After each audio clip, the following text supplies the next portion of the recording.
What's up everyone? It is Stephanie from MTG Mountain Talk, and in this video I wanted to give you an introduction to the deck builder. So once you get logged in, go ahead and click on the decks tab, and here you're going to be able to see all of the different decks that you have. You can edit those decks and you can build new decks. So here is an example of a deck that I built a little bit earlier on in the game. There aren't a whole lot of rare cards in this deck, and I have won a lot of games with this deck. So what's great about this is pretty much every card in this deck here I pulled from my rewards and from using my coins to draft. So I didn't have to do a lot of using my wild cards from my vault, and you'll notice here that I have a lot of uncommons at any given time, and so I think I traded for a few Cauldron Familiars and maybe a Witch's Oven. I actually do have a lot more of some of these cards. For example, now I could probably put in a full set of Midnight Reapers because I've traded for my Mardu Oven deck. So if we go back here, I have my Mardu Oven deck, and I did have a request for people to from people that have me talk about how to use this deck, so I'll do that in another video. But for now, let's go ahead and click on the decks tab, and we're going to build a new deck by clicking on that plus sign. So from here, you have a few options for you. The first thing you're going to want to do is select the format. So we've got standard, historic, and traditional. So historic is going to allow you to use some newer cards that they brought in from older sets, as well as everything back to Ixalan for now. I've heard that they're going to add in Kaladesh, Aether Revolt, all of that stuff at some point, but for now, they're just testing that out. So let's go ahead and look at a standard deck here. You'll notice that you can have your 60 cards as well as a 15 card sideboard. And then by clicking on these little slide bar medallion here, you can look at advanced filters. One of the really important ones early on is making sure that you're pulling from cards that you have already collected.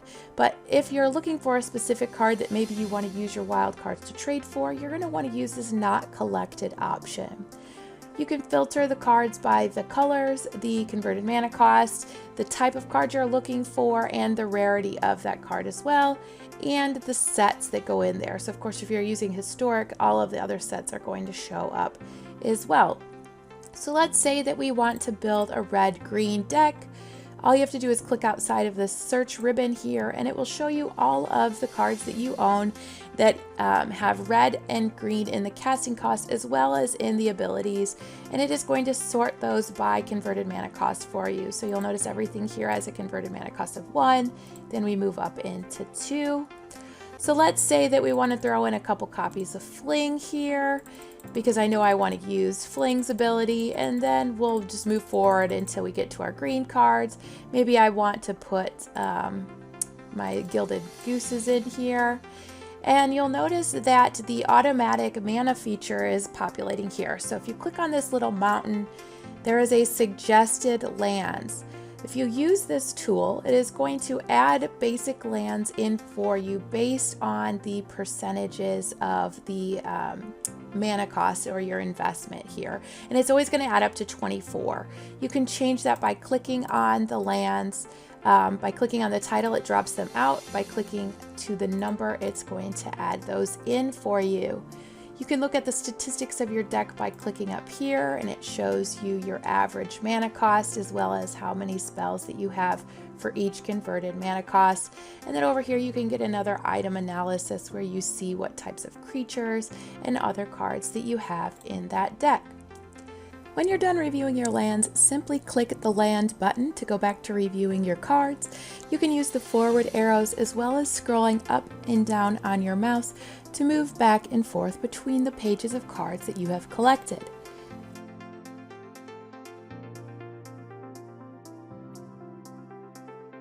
Simply click on the cards when you're ready to add them to your deck list. You'll notice here that I actually only have 3 copies of this enchantment. So if I want to add all 4, when I click on it, it adds this darkened out 1X in red to represent that I'm going to have to use a wild card.